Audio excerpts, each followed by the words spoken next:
दर्शकों को मेरी तरफ से नमस्कार, आदाब, सत श्री अकाल।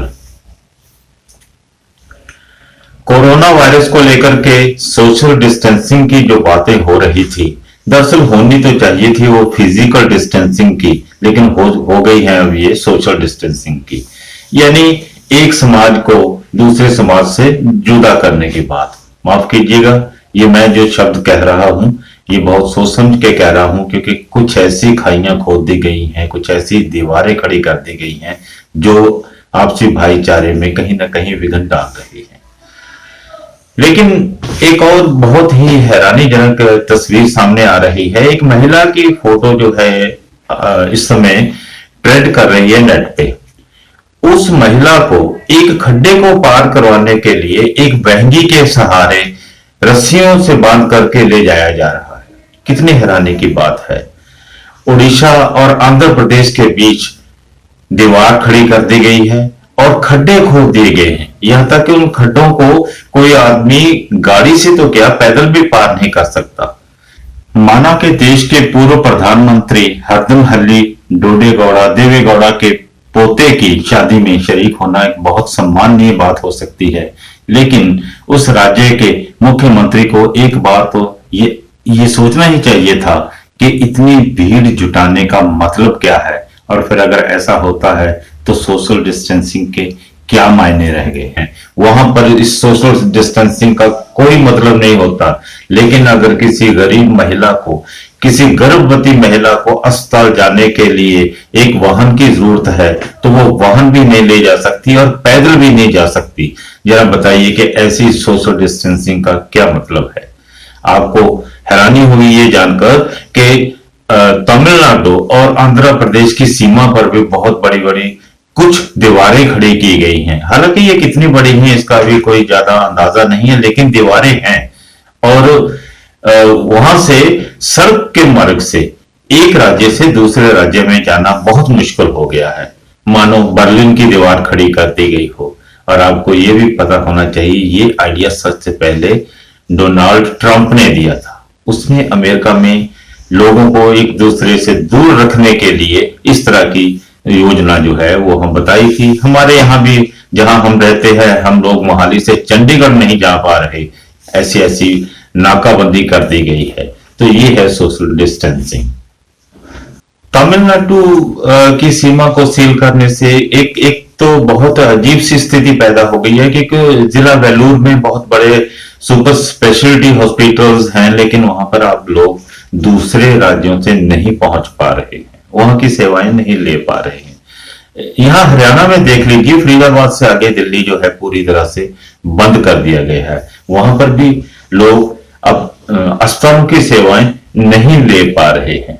वैसे ये जो डिस्टेंसिंग की बात है, आपको याद होगा जिस समय वुहान से ये वायरस जो है सारी दुनिया में फैला, तो सबसे पहले चीन को अलग थलग किया गया था। चीन के साथ बहुत सारे संबंध लोगों ने तोड़ लिए थे, बहुत सारे देशों ने। अब वहां की जो चीन की दीवार है उसके तो कोई मायने नहीं रह गए, क्योंकि चीन में तो अब कोई उड़कर भी नहीं जा सकता। तो ये दूरियां बनाने के लिए, हालांकि ये लाजिम था कि दूरी बनाई जाए, लेकिन दूरियां बनाने के लिए जो तरीके अख्तियार किए जा रहे हैं वो तरीके सही नजर नहीं आ रहे। लोग उन सहूलतों से, उन सहूलियात से वंचित हो गए हैं जो उन्हें इसमें बहुत ज्यादा जरूरी है। मैंने इससे पहले भी कहा था कि तबलीगी जमात की एक बहुत ज्यादा गलत कार्रवाई के कारण बहुत सारे लोगों को नुकसान उठाना पड़ा, बल्कि अभी तक उठा रहे हैं। उनके द्वारा फैलाया गया कोरोना वायरस जो है वो अभी भी लोगों को लील रहा है, बहुत से लोगों की मौत भी हो गई है। लेकिन उस समय एक बात जो है वो बड़ी अजीब गुजरी कि लोगों ने बजाय इससे कि उन जमात के लोगों से दूरी बनाई जाती, लोगों ने उस समाज से ही दूरी बनानी शुरू कर दी जिस समाज से वो तबलीगी जमात वाबस्ता थी। अल्लामा इकबाल ने बहुत खूब लिखा था कि सारे जहां से अच्छा हिंदुस्तान हमारा, हम बुलबुले हैं इसकी, ये गुलस्तां हमारा। उन्होंने जो हिंदुस्तान की जो गंगा जमुनी संस्कृति थी उसके लिए शायद ये लिखा था, लेकिन एक साथ में उन्होंने एक लाइन और भी लिखी थी। उन्होंने ये कहा था कि कुछ बात है कि हस्ती मिटती नहीं हमारी, कुछ बात है कि हस्ती मिटती नहीं हमारी, सदियों रहा है दुश्मन दौरे जमा हमारा। जिन लोगों ने सोशल डिस्टेंसिंग के नाम पर समाज में ये दूरियां बढ़ाने की कोशिश की, शायद उनके इरादे सफल नहीं होंगे। हालांकि आपने ये पहले भी सुना होगा कि जो डिस्टेंसिंग जो है ये कहां से ये आइडिया किसी के पास आया। जिन लोगों ने 1911 में आई फिल्म कंटेजियन देखी होगी, उनको इल्म होगा इस बात का। एक फिल्म में यही दिखाया गया था कि बीजिंग से एक महिला आती है, वो जैसे वो शिकागो पहुंचती है तो उसकी मौत हो जाती है। पता चलता है कि एक वायरस से हुई है, बाद में उसका बेटा भी मर जाता है, और बाद में फिर वायरस जो है जैसे फैलता है तो फिर सोशल डिस्टेंसिंग की बात होती है। उस फिल्म में ही दिखाया गया था कैसे अपने बार बार हाथ धोने और कैसे सैनिटाइज करना है खुद को, और कैसे एक दूसरे से अलग रहना है। बड़ी अजीब बात है कि किसी कल्पना को जो है इस तरह से साकार होते हुए देखना बहुत अजीब सा लगता है। लेकिन वहां जो सुझाव दिए गए थे वो कुछ और थे, लेकिन अब जो है तरीका कुछ और हो गया है। जरा सोचिए कि ये जो दूरियां इस समय बनाई जा रही हैं, क्या सिर्फ उन लोगों के लिए ही है जो लोग जो है जिनके पास पावर नहीं है। जिनके पास पावर है वो तो दूरियों के बारे में सोच भी नहीं रहे हैं। उनके सभी काम हो रहे हैं, उनकी शादियां भी हो रही हैं, उनके जो है धार्मिक समारोह भी हो रहे हैं, वहां भी कोई नहीं रोक रहा। और यहाँ तक के कुछ योगा के नाम पर भी कुछ क्लासेस लग रही हैं जिसमें सैकड़ों लोग इकट्ठे होते हैं, वहां उस तरफ कोई ध्यान नहीं दे रहा। तो फिर इसके मायने क्या है? खैर, इसके मायने तो ये होने चाहिए थे कि अगर लॉकडाउन हुआ है, अगर दूरी रख ली है, तो सभी को एक बराबर पहचाना जाता, जो कि नहीं हो रहा। कोरोना का रूप कितना भयंकर होता जा रहा है, ये आप इन आंकड़ों से जानकारी ले सकते हैं। हालांकि ये आंकड़े तत्काल बदल जाएंगे, फिर भी मैं आपको बता दूं दुनिया में इस समय क्या स्थिति है। अभी तक अमेरिका में कोरोना से 56,521 मौतें हो चुकी हैं, और स्पेन में 23,521, इटली में 26,977 और जर्मनी में 6,126।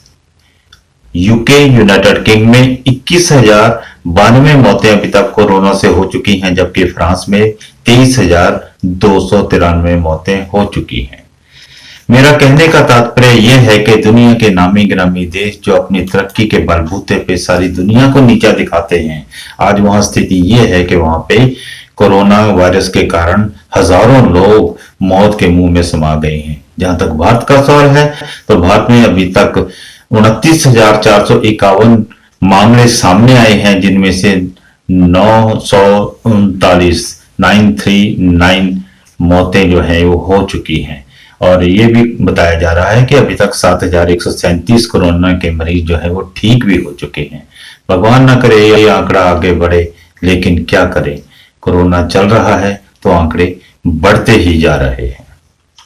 आजकल सामाजिक माहौल कुछ ऐसा हो गया है कि वो लोग जो वैसे तो बरसों किसी के पास जाते नहीं थे, मिलने जाते नहीं थे, यहाँ तक कि फोन भी नहीं करते थे, अब फोन पे उलाहना देते हैं कि यार रास्ते बंद है, नहीं तो हम मिलने आ ही जाते। जाहिर है ये बात तो सिर्फ बहाना है, क्योंकि हमें पता ही है कि हमारे पास मिलने कौन आता रहा है, या हम खुद ही कहां किसी से मिलने जाते रहे। लेकिन क्या करें, कोरोना वायरस ने समाज को ये एक अलग ही रूप दे दिया है।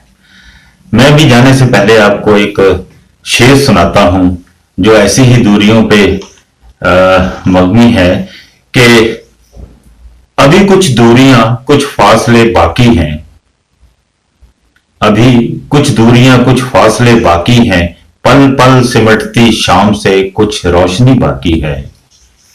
अभी कुछ दूरियां कुछ फासले बाकी हैं, पल पल पल सिमटती शाम से कुछ रोशनी बाकी है।